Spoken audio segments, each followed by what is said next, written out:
12ஆம் வகுப்பு கணிதவியலில் அத்தியாயம் 1 அணிகள் மற்றும் அணிக்கோவைகளின் பயன்பாடுகள் அப்படின்ற தலைப்பில் பயிற்சி 1.1ல் 5வது கணக்குக்கு இப்போ நம்ம இந்த வீடியோவில் தீர்வு கண்டுபிடிக்கலாம். இந்த 5வது கணக்கு கொஞ்சம் வித்தியாசமான கணக்காக இருக்குது. என்னென்னா, ஒரு அணி ஏ கொடுத்துருக்காங்க. கொடுத்துட்டு ஏ inverse equal to A transpose அப்படின்னு நிரூபிக்கணும்னு சொல்லியிருக்காங்க. இப்போ ஏ inverse equal to A transpose அப்படின்னு நிரூபிக்கணும்னு சொன்னால், நாம் ஏற்கனவே படிச்சிருக்கிறோம். இந்த +2ல் டெஃபினேஷனில் என்ன பண்ணியிருக்கோன்னா, A inverse equal to A transpose வந்தால் அந்த ஏன்ற அணி வந்து செங்குத்து அணியாக இருக்கணும் அப்படின்னு நம்ம படிச்சிருக்கிறோம். ஸோ இப்போ செங்குத்து அணியாக இருந்தால் 2 கண்டிஷன் நம்ம இருக்கும். ஒன்று வந்து ஏ இன்வர்ஸும் ஏ டிரான்ஸ்போஸும் ஈக்குவலாக இருக்கும், அல்லது ஏவும் ஏ transpose equal to A transpose into A equal to நமக்கு வந்து I3 அப்படின்னு வரலாம். I3 ஐஎன்றது பொதுவாக எண்ணம் தான். இங்கே நமக்கு வந்து 3 வரிசை வந்து 3ன்றதுனால நம்ம I3னே போட்டுக்கலாம். ஸோ இப்போ நம்ம வந்து இந்த 2 கண்டிஷன் இருக்கணும். இப்போது ஏ inverse equal to A transpose அப்படின்னு ப்ரூவ் பண்ணுறது கொஞ்சம் ப்ராசஸ் வந்து பெருசாக இருக்கும், சரியா? ஆனால் ஏவும் ஏ டிரான்ஸ்போஸையும் பெருக்குன்னா I3 வந்ததுன்னு சொன்னால் நமக்கு ரொம்ப சுலபமாக இந்த கணக்கை போட்டு முடிச்சிடலாம். அந்த ஐடியாவில் இப்போ என்ன பண்ணலான்னா, நம்ம என்ன எழுதுகிறோம் கவனிங்க. ஏ inverse equal to A transpose அப்படின்றதுக்கு இப்போ என்ன பண்ணுறோம், 2 பக்கமும் ஏவால் முன்பெருக்கம் செய்யலாம், சரியா? ஏ ஆல் முன்பெருக்கம் செய்ய. இந்த முன்பெருக்கம் அப்படின்னு நான் ஏற்கனவே சொல்லியிருக்கேன். அணிகளில் வந்து ஒன்று முன்பெருக்கம் இல்லைன்னா பின்பெருக்கம். அப்போ தான் வந்து லெஃப்ட் கேன்சலேஷன் ரைட் கேன்சலேஷன் சரியாக இருக்கும். அதுபடி நம்ம வந்து ஒன்று முன்பெருக்கம் செய்யணும் இல்லைன்னா பின்பெருக்கம் செய்யணும். இப்போ நம்ம என்ன பண்ணியிருக்கோம்னா, இந்த ஏ இன்வர்ஸ் ஈக்குவல் டு ஏ டிரான்ஸ்போஸ்ன்ற சமன்பாடு எடுத்துக்கிட்டு ஏஆல் முன்பெருக்கம் செய்கிறோம். அப்போ பாருங்கள், ஏ inverse equal to A transpose அப்படின்னு வருது. நம்ம நல்லா தெரியும், ஏ இன்வர்ஸ் அப்படின்றது என்ன, ஒரு அணியும் அதனுடைய நேர்மாறு அணியும் பெருக்குன்னா நமக்கு கிடைக்கிறது அலகு அணி. இங்கே வந்து அலகு அணின்றது அணியோட வரிசை 3ன்றதுனால I3ன்னு போட்டுக்கலாம். அப்போ ஏ டிரான்ஸ்போஸ்னு கிடைக்கிது.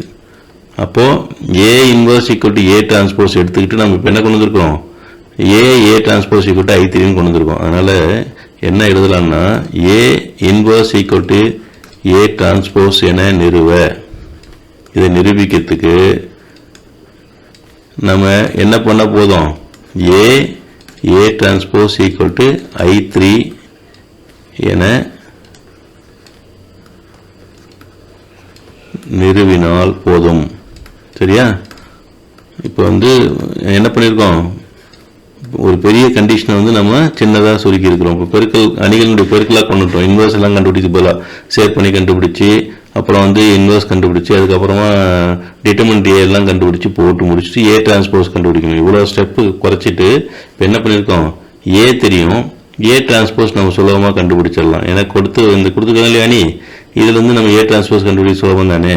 அதனால் என்ன பண்ணலாம் இப்போன்னா, முதல்ல வந்து A transpose A into A transpose அப்படி எழுதலாமா. A into A transpose equal to ஏன்ற அணி என்ன அணி, 1/9 கொடுத்துக்க அணி எழுதிக்கலாம் அப்படியே, -8 1 4, சரியா? அடுத்தது 4 4 7 1 -8 4. இப்போ இதுக்கு இந்த அணிக்கு பக்கம் வந்து என்ன பண்ணும், அதனுடைய டிரான்ஸ்போஸ். இப்போ இந்த அணியை வந்து என்ன பண்ணணும், நிறைய வந்து நிரலாகவும் நிரலை வந்து நிறையாகவும் மாற்றி எழுதணும். -8 1 4 4 4 7 1 -8 4. அவ்வளோதான். இப்போ இந்த ரெண்டையும் நம்ம பெருக்கணும்னா நமக்கு கிடைக்கிறது என்னன்னு பார்க்கலாம். ஏ டிரான்ஸ்போஸ் ஈக்குவல் டு பாருங்கள், 1/9 இன்ட்டு 1/9 1/81. சரி, இது வந்து 3 வரிசை உள்ள அணி. அதனால் என்ன பண்ணணும், அணிப்பெருக்கல்னா என்ன பண்ணணும்னு தெரியும் இல்லையா? இப்போது முதல் நிரை எடுத்துக்கலாம்.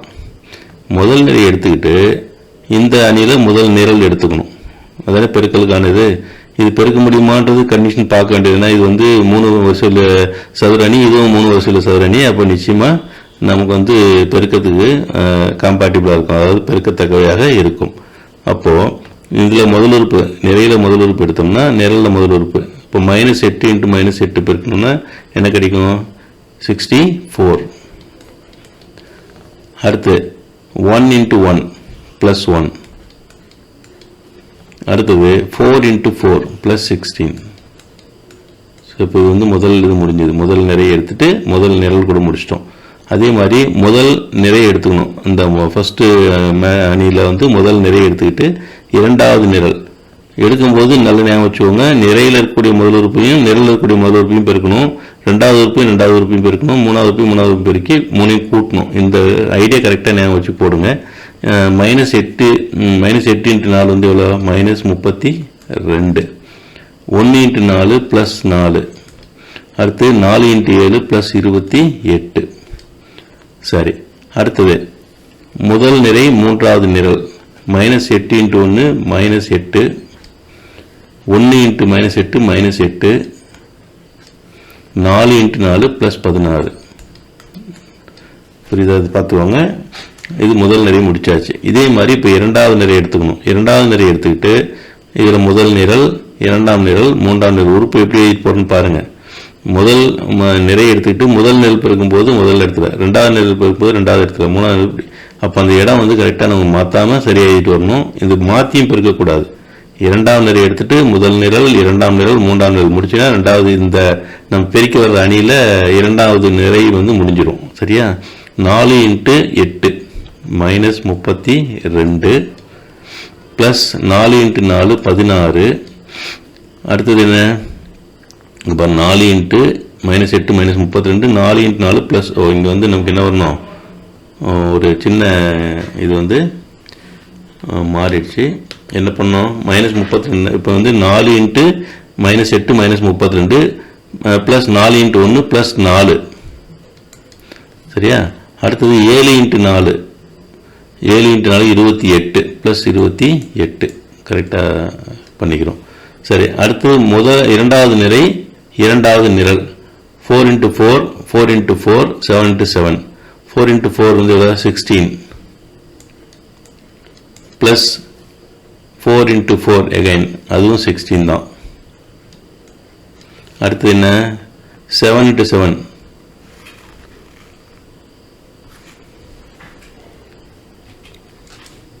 அடுத்த உறுப்பு இந்த 4 × 4 போட்டாச்சு 16, 4 × 4 16 ப்ளஸ் 7 × 7 49 ப்ளஸ் 49. சரி, அடுத்தது இரண்டாவது நிரை, மூன்றாவது நிரல் 4 × 1 4 4 × -8 -32 4 -32 7 × 4 28. சரி, அடுத்து மூன்றாவது நிரை எடுத்துட்டு முதல் நிரல் 1 × -8 1 × -8 வந்து -8. அடுத்து -8 × +1 -8 4 × 4 +16. சரி, அடுத்தது பார்க்கலாமா? 1 -8 4 எடுத்து ரெண்டாவது நிரல் 1 × 4 4. அடுத்தது -8 × 4 -32. சரியா? 4 × 7 28 +28. சரி, அடுத்து மூன்றாவது நிரை, மூன்றாவது நிரல் 1 × 1 1. அடுத்தது -8 × -8 +64 4 × 4 +16. ஸோ இப்போ நம்ம மூன்று இந்த நிறைகளையும் நிரல்களையும் பெருக்கி இங்கே எழுதியாச்சு. இதை சுருக்கணும்னா 1/81 என்ன வருதுன்னு பார்க்கலாமா? இது வந்து 65 ஒரு 16 65 16 81. இதில் -32 +32 0 ஆகிடும்.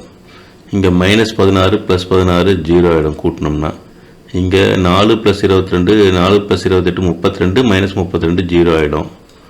16 16 49 இது கூட்டினீங்கன்னா 32 ஒரு 49 81 வரும்.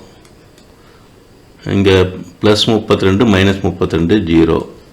இங்கே -16 +16 0. இங்கே +32 -32 0.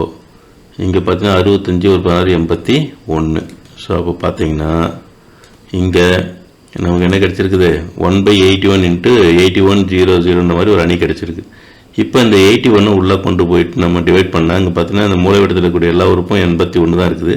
உள்ளே அந்த உறுப்பில் ஒவ்வொரு உறுப்பையும் பெருக்கும்போது 0 கூட பெருக்கும்போது 0 தான் வரும். ஆனால் 1/81 இன்ட்டு 81 பெருக்குனா 81 என்ன ஆகும்? கேன்சல் ஆகிடுமா? அப்போ என்ன கிடைக்கும்? 1 0 0 0. இது 81 1/81 பெருக்கும்போது 1 ஆகிடும். 0 இங்கே 0, இதுவும் 0, இங்கே வந்து என்ன இருக்கும்? 1. ஸோ இது நமக்கு தேவையான I3. அப்போது இதான் வந்து என்னது? I3. therefore A transpose equal to என்ன கிடைச்சிருக்குது? I3. அவ்வளோதான். நம்ம என்ன சொல்லிட்டோம் ஏற்கனவே? A டிரான்ஸ்போஸ் ஈக்குவல் I3 நிறுவனாவே அது எதுக்கு சமம்? ஸோ இதுலேருந்து எது ஈக்குவலாக வந்துருப்பா? A இன்வர்ஸும் A டிரான்ஸ்போஸ் எப்படி இருக்கும்? ஈக்குவலாக இருக்கும். ஏன்னா நம்ம எதுக்குதை பாரு, A inverse equal to A transpose என்ன நிறுவ A transpose equal to I3 என்ன நிறுவினால் போதுமானது. இப்போ நம்ம A டிரான்ஸ்போஸ் வந்து என்ன நிரூபிச்சிட்டோம்? I3 நிரூபிச்சதுனால A இன்வர்ஸும் A டிரான்ஸ்போஸ் எப்படி இருக்கும்? ஈக்குவலாக இருக்கும். அவ்வளோதான். இது வந்து நம்ம தெரிஞ்சிக்க வேண்டிய ஒரு